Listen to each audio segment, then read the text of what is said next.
My sister Brooke and her husband Jard left their house for a cruise. Before leaving, Brooke forced a thermos into my hands. She smiled too much and said, "Drink this tea later. It will help you relax." After they left, I stayed in the house to babysit their 8-year-old daughter. She was my niece. Everyone believed she was mute since birth. She only used an iPad to talk. I put the thermos on the kitchen counter. Then I turned to her. "Nola, what do you want? Snacks or a movie?" I asked. She didn't touch her iPad. She didn't even blink much. She just stared at the thermos. Then she spoke, a real voice, clear and calm. "Auntie, don't drink that tea." My whole body went stiff. I looked at her mouth, then at her eyes. I thought I heard wrong.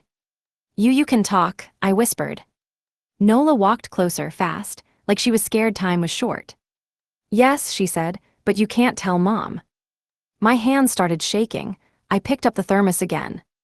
"Why?" I asked. "What is wrong with the tea?" Nola pointed at it. "She put something in it," Nola said. "She said it will make you weak, then she can take your money." I felt my stomach drop. My sister had always acted sweet, too sweet, but this was insane. I lowered my voice. "Nola, listen carefully. Did you hear her say that?" Nola nodded hard. "I heard her last night," she said. "She told Dad, she said, once she drinks it she will not fight, then the papers will be easy." My throat went dry. I looked at the thermos like it was a bomb. I moved it into the cupboard and shut the door. Then Nola grabbed my arm and whispered the last line like a warning. She also said, "If you find out, she will blame you." I kept the thermos hidden in the cupboard. I didn't want Nola to panic, so I acted normal. I took her to the living room and turned on the TV, but I didn't watch it. My eyes kept going back to the kitchen. Nola sat beside me, stiff and silent again, like she remembered she wasn't allowed to speak. I leaned close and spoke softly. "Nola, look at me. You can talk. That means you can tell me everything." She swallowed. "Mom said if I talk, she will send me away." "Where?" I asked. She stared at the floor, "To a place for bad kids." I felt anger rise inside me, but I controlled my voice. "You are safe with me. Nobody will send you anywhere." Nola's eyes filled with tears, but she didn't cry loud. She was trained to stay quiet. I asked, "Have you always been able to talk?" She nodded slowly. "Yes," she whispered, "since I was little." My chest tightened. "Then why did you act mute all these years?" She looked at the front door, as if Brooke could walk back in any second. "Because Mom made me," Nola said. "When I was 3, I talked too much. I told you things. Mom got angry." "What things?" I asked. Nola hesitated, then said, "I told you she hits Dad when she's mad. And she said she would hurt you if I ever said anything again." My skin went cold. I held her hands. "Nola, did she ever hurt you?" She nodded, just once, like she was ashamed to admit it.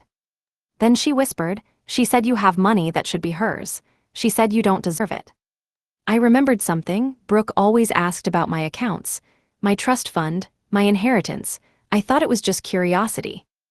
It wasn't. I stood up and locked the main door. Nola flinched. "What are you doing?" "I'm protecting you," I said, "and I'm protecting myself." Then my phone buzzed. A message from Brooke. "Did you drink the tea yet?" My heart went tight. She wasn't even on the road long. Nola looked at my screen and whispered in fear. "She's checking because she wants to know if it worked." I stared at Brooke's message. My hands were cold, but my mind was clear. I typed back slowly. "Not yet, I'll drink it tonight." I pressed send. Nola grabbed my sleeve. "Don't reply to her, she will know." "She already knows I'm here," I whispered, "but she doesn't know you spoke." Nola nodded, scared. "She can't know." I promised she won't. Then another message came fast. "Drink it now, you look tired, it will help."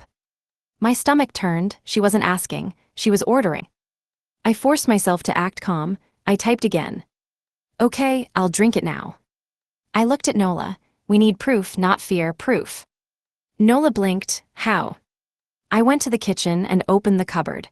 I took the thermos out carefully, like it could bite me. I didn't open it, I just held it. Then I grabbed an empty cup and went back to the living room. I raised the thermos so Nola could see. "I'm going to pretend," I told her. I sent Brooke a voice note. I made my voice sound casual. Brooke, I'm drinking it now. It tastes fine, thanks. Then I poured plain water into the cup from the kitchen bottle and lifted it like it was the tea. I even made a small swallowing sound near the phone to sell it. Bro, the moment I sent the voice note, my phone rang. Brooke was calling. I looked at Nola. She whispered, "Don't answer." But I had to. If I ignored her, she would suspect. I answered, "Hey." Brooke's voice was sweet, too sweet. "So you drank it?" "Yes," I said. "Why are you so worried?" She laughed softly. "I just care about you, sister." I walked away from Nola so Brooke wouldn't hear breathing. Brooke said, "Any dizziness?" I swallowed, "No." A short silence, then she asked, "Did you drink all of it?" My blood turned cold. She wanted the full dose. "Not all," I said, "just 1 cup." Her tone changed, still calm but sharper. "Drink more, it works better if you finish it." I forced a small laugh. "You're acting like a doctor." Brooke didn't laugh back. Then she said quietly, "Okay, don't forget, finish it before bed." The call ended. I stood still, holding my phone like it was burning. Nola was already crying silently. I kneeled in front of her. "She believes it, you did good." Nola whispered, "She will come back." "No," I said. "She thinks she has time. She thinks I'm already trapped." Nola wiped her eyes with her sleeve. "What if she calls police on you?" I felt my stomach drop. Nola was right. Brooke could easily lie. Then Nola leaned close and whispered something that shook me. "She already planned that." I stared at her. "What do you mean?" Nola looked straight into my eyes. "She told Dad, if you don't get sick fast, she will say you attacked me." My breath stopped. I heard a small click. I turned my head toward the hallway. The camera above the living room was blinking red. It was recording us. I stared at the camera blinking red. It wasn't for safety, it was for evidence. Brooke wanted a video of me in her house, with Nola, alone, so she could twist anything. I grabbed Nola's hand and pulled her away from the living room. "Don't speak here," I whispered, "not one word." Nola nodded fast. I walked into the kitchen and looked around. There was another small camera near the fridge. I saw it now because I was looking for it. I took Nola to the laundry room. No camera, no echo. I crouched in front of her. "Listen carefully. If Brooke accuses me, we need proof that she planned it." Nola whispered, "She planned everything." "Then tell me exactly," I said. "What did you hear, where, when?" Nola took a deep breath. "Last night, Mom and Dad were in their bedroom, door open. I was outside, I heard." I said, "Tell me the words." Nola repeated slowly, like she memorized it. She said, "I'll send her the tea. She will drink it because she trusts me. Then she can't fight back. Then we sign the papers." My throat went dry. "What papers?" Nola shook her head. "I don't know, but she said your name and money." I held my phone up. "Say it again, I'm recording." Nola hesitated. Then she whispered it again into my phone. Then she added, "She also said, if she tries to accuse me, we'll say she hurt Nola." My hands started shaking. I saved the recording. I said, "Good, this is important." Nola grabbed my arm. "What if she hears me? She checks my room." I stood up, "Then we leave." Nola's eyes widened. "Leave where?" "Anywhere not controlled by her," I said. I went to the cupboard and pulled the thermos out again. I wrapped it in a plastic bag like poison. Then my phone buzzed again. A message from Brooke. "Send me a video of Nola smiling. I miss her." I looked at Nola. She looked terrified. Brooke didn't miss her. Brooke was checking if Nola was still under control. I didn't answer Brooke right away. If I refused, she would know something was wrong. I opened my gallery. I found an old short video of Nola from last month. She was sitting on the sofa, holding a toy, smiling quietly. It was from a family dinner. I sent that clip to Brooke. "Here, she's fine." A reply came instantly.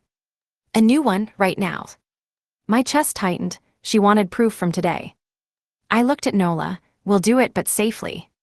I took Nola to the guest room. No cameras. I checked corners, vents, shelves, nothing. I set my phone to record. "Nola," I whispered, "just wave, don't speak." She waved slowly, like a robot. I sent it. For 2 minutes there was no reply. That silence was worse than words. Then Brooke texted, "Why is she in the guest room?" My stomach dropped. She knew the room. That meant she still had access to the cameras, or someone was watching live. I typed quickly. She wanted to show me her toys. Relax. Another pause. Then, put her back in the living room, turn on the TV, I'll call later. I stared at the screen. It wasn't a request, it was a command. I looked around the guest room again, then I noticed something I missed. A tiny black dot on the bookshelf, not a camera lens. A microphone. I grabbed Nola and moved her out. I whispered in her ear, "She's listening to us." Nola's face went pale. Then my phone rang again. This time it wasn't Brooke. It was Jard. I answered fast, "Jard." His voice was low, shaking.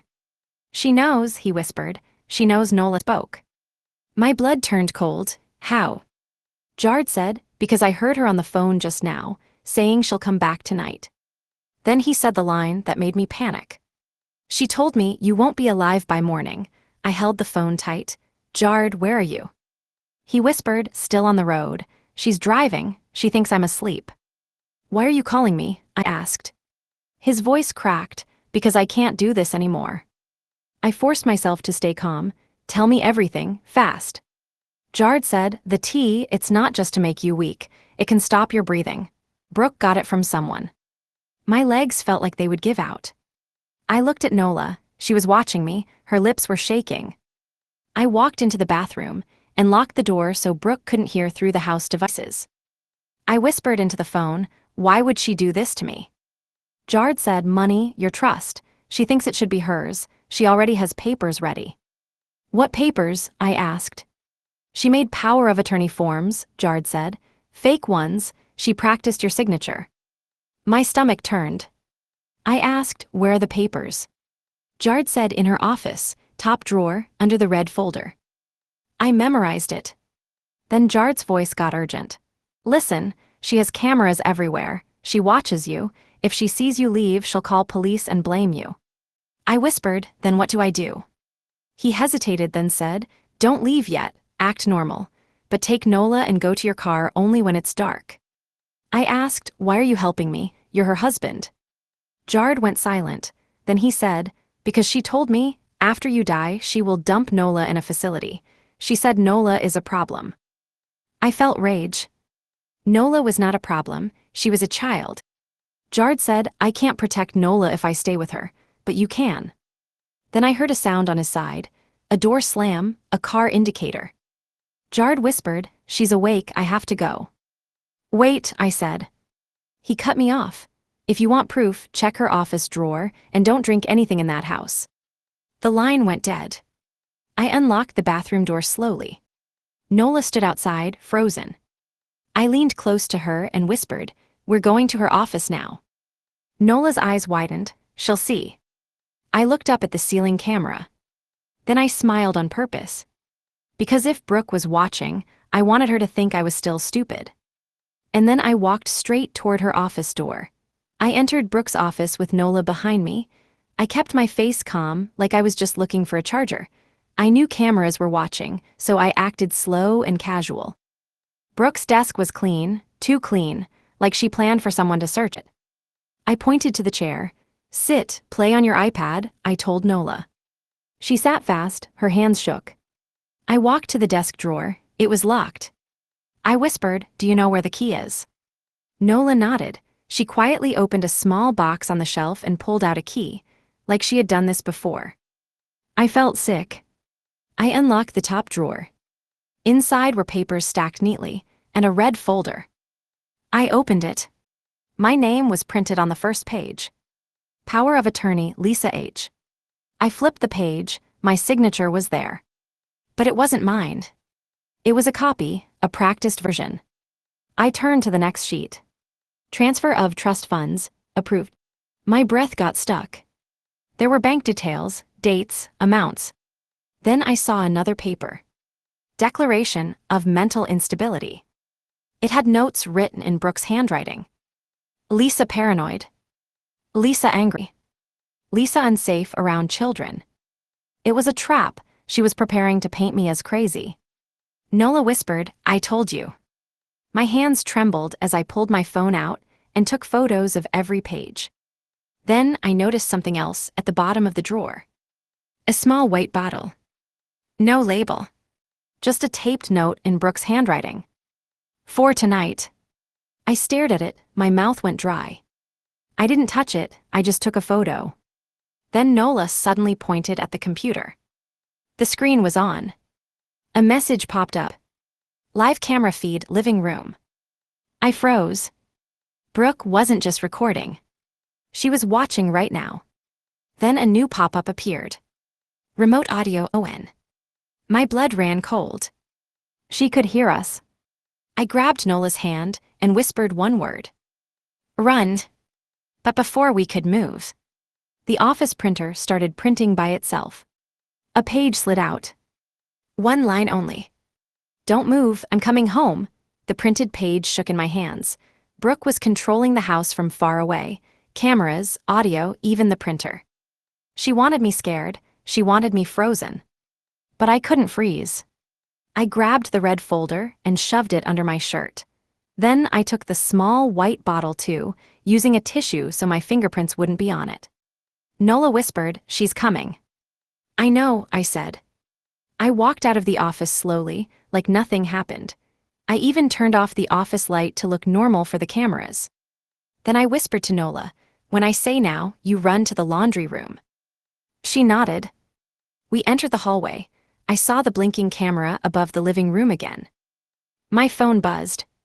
A message from Brooke. "Why are you in my office?" So she saw everything. I didn't reply.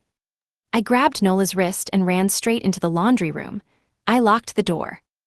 Nola started crying, silently. I pulled out my phone and called my assistant, Gwen. She used to work as a nurse. She was the only person I trusted fast. She picked up immediately. "Lisa." "Gwen, listen," I said. "I'm at Brooke's house. She poisoned tea for me. Nola can talk. She warned me. Brooke is coming back tonight." There was a hard pause. Then Gwen said, "Where are you exactly?" "In the laundry room, locked," I whispered. Gwen said, "Stay there, don't drink anything. Don't touch door handles without cloth. I'm coming now." "Bring police?" I asked. Gwen replied, "Not yet. First we need proof. Save the bottle, save the papers. Record Nola again." I said, "I have photos. I have the bottle." Gwen said, "Good, now listen carefully. Brooke will try to force a confession. She will try to make you look guilty." My throat tightened. She already planned to blame me for hurting Nola. Gwen swore under her breath. "Then don't leave Nola alone for 1 second." I looked down at Nola. She was clinging to my arm. A sound came from outside the laundry door. A beep. Then another beep. The lock system was making a noise, like someone was trying to open it remotely. Nola whispered, terrified, "She can open doors." Then my phone received a video. It was from Brooke. A live video of the house front door camera.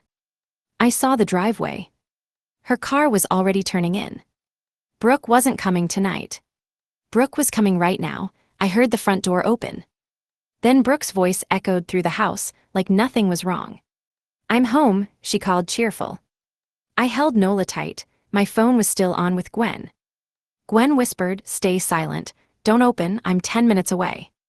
Footsteps moved fast across the floor. Brooke wasn't relaxed, she was hunting. She tried the living room first, then the kitchen. I heard cupboard doors slam. Then she shouted, sweet again, "Lisa, where are you, sis?" I didn't answer. The laundry room lock beeped again. The handle shook. Brooke had a key or code or app. The door opened. She stood there smiling, but her eyes were cold. Her hair wasn't even messy like travel. She hadn't been on a cruise. She came back only to finish this. She looked at Nola. "Baby, come here." Nola grabbed my waist and hid behind me. Brooke's smile dropped. She stared at me. "Why are you locked in here?" I forced a calm voice. "I couldn't find you, I was just cleaning." Nola spilled detergent. Brooke looked around the room, then her eyes went to my shirt. The red folder outline showed a little under the fabric. Her face tightened. "What is that?" she asked slowly. I pretended I didn't understand. "What?" Brooke stepped closer, too close. Lift your shirt. I didn't move. Her voice turned sharp. Lift it, Lisa. Nola started shaking. I felt her tears on my hand. Brooke stared at Nola again. Did you talk? Nola stayed silent, but her breathing gave her away. Brooke's eyes widened with rage. Then she smiled again instantly. Oh, she said softly, so you both decided to play with me. My phone was still connected to Gwen, but I couldn't speak now. Brooke reached for my arm. Give me what you stole. I pulled back. I didn't steal anything. Brooke's hand slapped the wall hard beside my face. Her voice dropped to a whisper. You drank the tea, right? I lied. Yes. Brooke stared at me for a long moment. Then she smiled like she was satisfied. Good, she whispered. Then you won't last long anyway. Then she turned her head toward the hallway and shouted. Jared, come in. My blood froze. Jared was here too. Jared entered the laundry room slowly. He didn't look at me. He didn't look at Nola either. His face was pale. He carried a black duffel bag. Brooke pointed at me. Search her. Jared hesitated. His hands shook. Brooke stepped closer to him. Do it, right now. Jared finally looked at me. His eyes were begging me to understand something. Then he looked down and obeyed. He reached toward my shirt. I slapped his hand away. Don't touch me. Brooke laughed once. It was sharp, not funny. Lisa, she said, you are in my house, with my child, and you stole private documents. She looked at Nola. Now tell your auntie what happens when people steal. Nola didn't move. Brooke grabbed Nola's arm hard. Nola cried out. Stop, I shouted. Brooke smiled. So you can speak after all. My stomach dropped. She heard me shout. Brooke leaned close to my ear.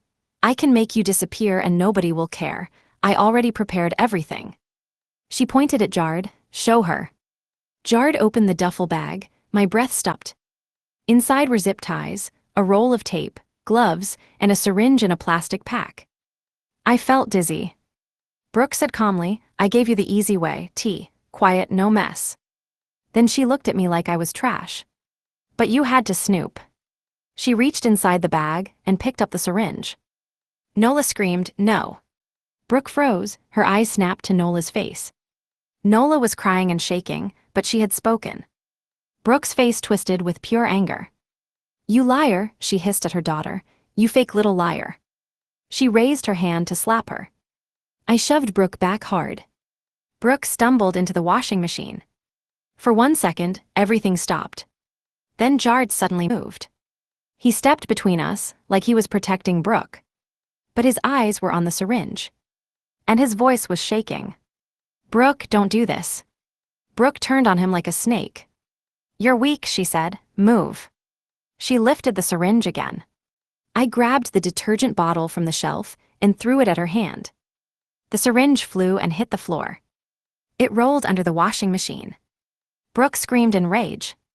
And then she said the most terrifying thing. Fine, then I'll do it the loud way. Brooke rushed toward me like she wanted to tear me apart. I grabbed Nola and pushed her behind my back. Stay behind me, I whispered. Brooke didn't care. She grabbed my hair and yanked my head back. Pain shot through my scalp. Jared finally shouted, stop. Brooke snapped at him, shut up. She dragged me out of the laundry room into the hallway. Nola followed, crying. Brooke kept whispering, you ruined everything, you ruined everything. She pulled me toward the living room. Then I understood her plan. The living room camera was right above us. She wanted it all recorded. She wanted a video where it looks like I attacked her and Nola. Brooke shoved me hard. I fell onto the carpet. She screamed loud on purpose, for the camera. Don't touch my daughter. Nola cried, Mom, please. Brooke turned to the camera and shouted, acting scared. Help, she's hurting us. My blood went cold. This was her weapon. She was building the story live. I stood up fast. I didn't touch her, Brooke, you're lying. Brooke's eyes glowed with hate. She whispered, so low only I could hear. Police will believe me. You're the unstable one. I wrote everything already. She slapped her own cheek hard, then she screamed again. Jared looked terrified. He stepped back like he knew she was insane. Brooke grabbed a glass from the table and threw it near Nola. It shattered. Nola screamed. Brooke pointed at the broken glass and screamed to the camera. Look what she did. I realized this wasn't about killing me only. It was about destroying me first. Then Brooke rushed toward Nola and grabbed her like a shield. She shouted, "If you come close, I'll say you tried to kidnap her." My phone vibrated in my pocket. Gwen. I couldn't answer. Brooke leaned close to me and whispered, "I'm going to send this footage to everyone, then you'll be finished." Then she pulled her phone out and dialed. She held it up like she was calling police. But I saw the name on the screen. She wasn't calling police. She was calling my assistant Gwen. Brooke smiled at me. "I already know who you called," she whispered. And then she pressed call. Brooke held her phone to her ear and smiled like she had won. When Gwen answered, Brooke changed her voice to crying. "Hello, please help me," Brooke screamed. "Lisa attacked me, she's trying to take Nola." I froze. She was using Gwen as a witness. If Gwen came, Brooke could trap her too, or make her believe Brooke. I stepped forward. "Give me the phone." Brooke pulled it away and shouted louder. "She's coming again, please call the police." Nola cried. "No, Auntie didn't." Brooke twisted Nola's arm behind her back. Nola screamed. I stopped moving instantly. Brooke whispered, "Good, stay still." Then Brooke looked at the camera and cried again. "I'm so scared. I couldn't let Gwen walk into this." I shouted toward Brooke's phone, "Gwen, don't come inside. She's lying." Brooke slapped me across the face. My ears rang. But I heard Gwen's voice through the speaker, calm, sharp. "Brooke, put Lisa on the phone." Brooke's smile vanished. She didn't expect that. Gwen continued, "I'm outside already. Police are with me." Brooke's face went pale for 1 second. Then she recovered fast. "Good, come save us." Gwen replied, "Unlock the front door and step back from Nola. Now." Brooke's eyes turned wild. She hadn't planned for police. She grabbed Nola tighter and hissed at me, "You did this." Then she yelled into the phone, "Fine, I'll open it." She ended the call. Her hand moved to the remote lock app on her screen. But instead of unlocking, she locked every door. I heard the house locks click one by one. Brooke stared at me and smiled slowly. "If police are outside," she whispered, "they'll watch you die through the windows." Then she pointed at the kitchen. "Jard," she snapped, "get the tea, now." Jard looked at her like he hated her. But he still moved. I watched him walk toward the kitchen cupboard where I hid the thermos.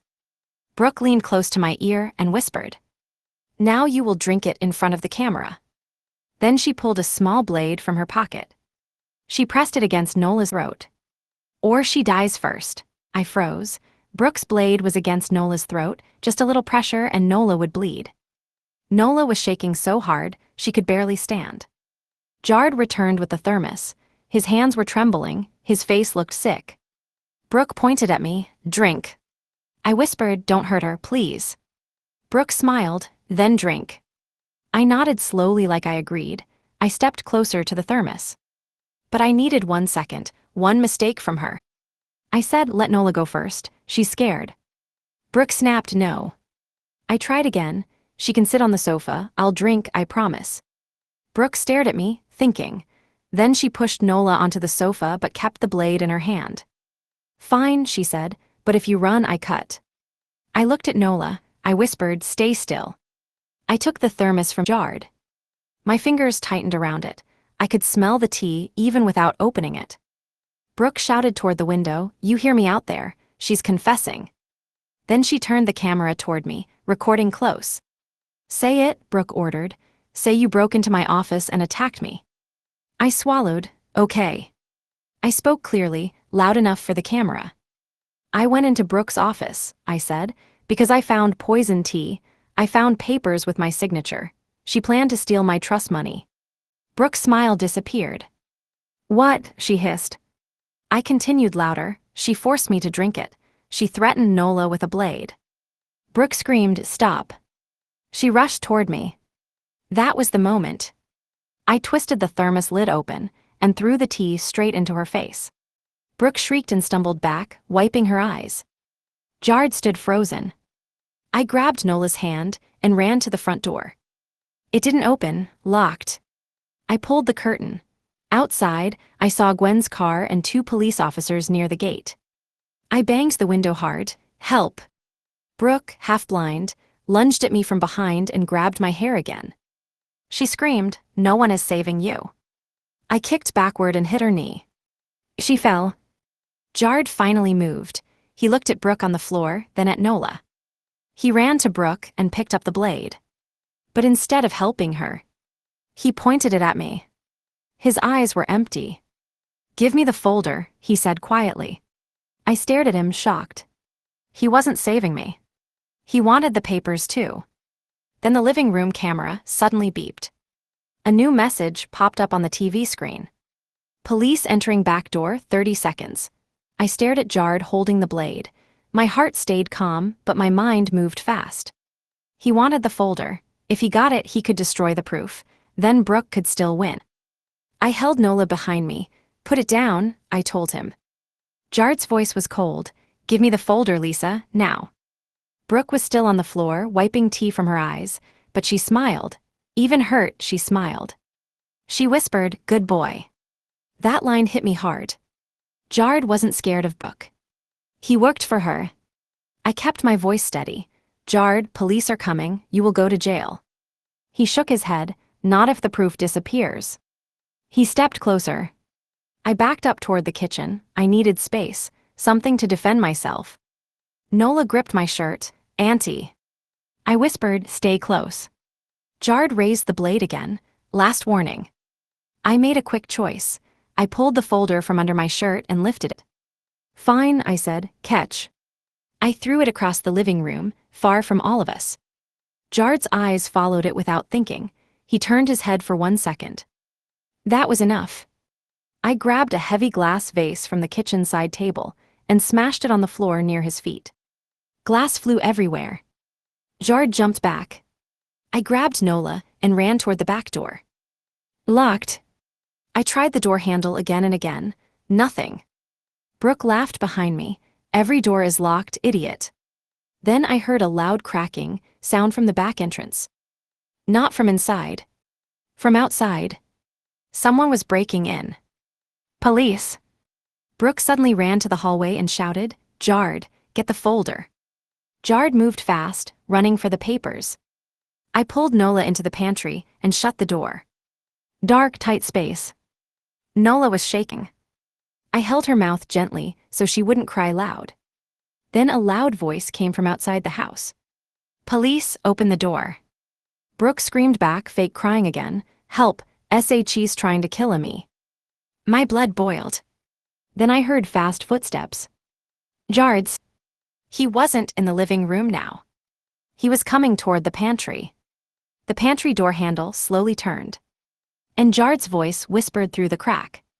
"I know you're in there." The pantry handle turned again, slow, quiet. Nola's nails dug into my arm. I whispered, "Don't make a sound."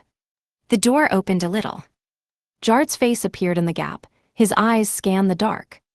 "Lisa," he whispered, "give me Nola. You can go." I didn't answer. He pushed the door wider.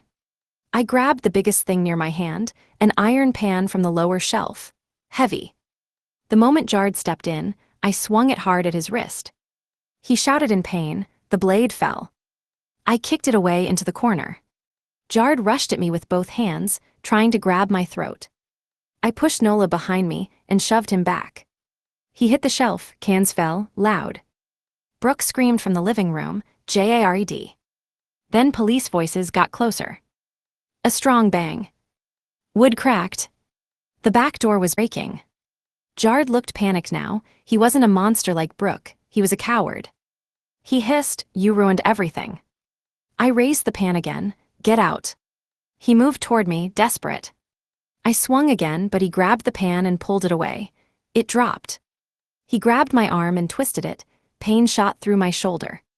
Nola screamed, "Stop." Jard froze for a second. Nola's voice, it shocked him. He looked at her, like seeing her for the first time. Then he whispered, "You can talk." Nola shouted, "You let her hurt me." That broke something in him, I saw it. His face changed. But Brooke's voice cut through everything. "Jard," she shouted, "if you don't finish it, I'll blame you." Jard flinched. He looked at me again. His hands tightened on my arm. Then the back door finally burst open. Heavy footsteps stormed inside. A deep voice shouted, "Police, hands up." Jard released me instantly. He backed away like he wasn't involved. I rushed out of the pantry holding Nola. 2 officers entered with guns raised. Gwen was behind them. Brooke threw herself onto the carpet, acting hurt, crying loud. "She attacked me," Brooke screamed. "She tried to kidnap my child." I shouted, "She poisoned me. She has documents, check her office." Brooke pointed at me with shaking hands. "She's crazy, she's dangerous." One officer looked confused, the other looked straight at Nola. He knelt and asked gently, "Sweetheart, are you okay?" Nola looked at Brooke, then at me. Her lips trembled. And she said, loud and clear, "My mom is the one who tried to kill my aunt." The room went silent. Even Brooke stopped crying. Nola stood beside me, shaking, but she didn't hide anymore. The officer stared at her. "What did you say?" Nola swallowed hard. "My mom made poison tea. She said my aunt will die. She said I must stay quiet." Brooke's face turned white, then she forced a laugh. "She's lying," Brooke said fast. "She's confused. Lisa taught her this." Gwen stepped forward.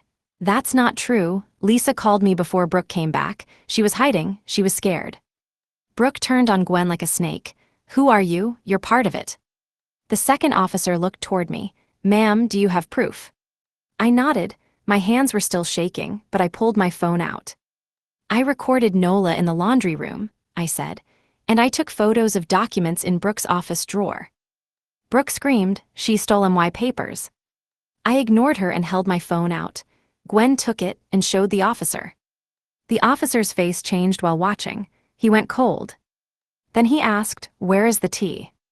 I pointed, "Kitchen cupboard in a thermos, yellow lid." Brooke shouted, "Don't touch that, that's mine." One officer moved toward the kitchen. Brooke suddenly stood up and rushed after him. "Stop," she screamed. The officer blocked her. Brooke tried to push past him. He grabbed her wrist and said, "Ma'am, step back." Brooke's mask fell. She screamed, "Get off of me." And she tried to bite his hand. He shoved her back. The other officer pulled Brooke's hands behind her and cuffed her. Brooke thrashed, "You can't arrest me, she is the crazy one." Nola cried but didn't move. Then Brooke suddenly stopped fighting. She stared straight at Jard. He was standing quietly near the pantry, acting innocent. Brooke smiled slowly. Then she said loudly, clear as day, "Jard, tell them the truth. Tell them you mixed it." My blood turned cold. Jard's eyes widened. He whispered, "Brooke, no." Brooke tilted her head, smiling. "You think I go down alone," she said. Then she looked at the officers. "He did it," Brooke said. "He's the one who wanted her dead." Jard stepped back, shaking. And then he ran, straight for the back door. The officer shouted, "Stop."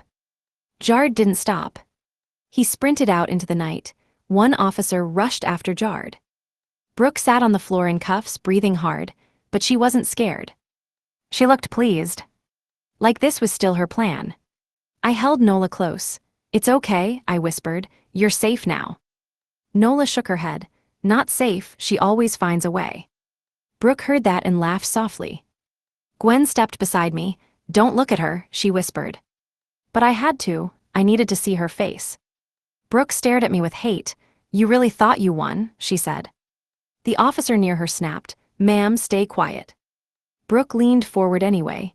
"Ask her about the trust," she said. "Ask her how much money she has." I felt sick. Even now, she was thinking of money. The officer returned from the kitchen holding the thermos inside an evidence bag. He looked at the other officer and nodded. Serious. "We'll test it," he said. Brooke's smile didn't move. She said calmly, "Test it, it won't matter." That line hit me. I asked, "What do you mean?" Brooke looked past me toward Nola. Her eyes were sharp. Then she said, "Because I already got what I needed." My stomach dropped.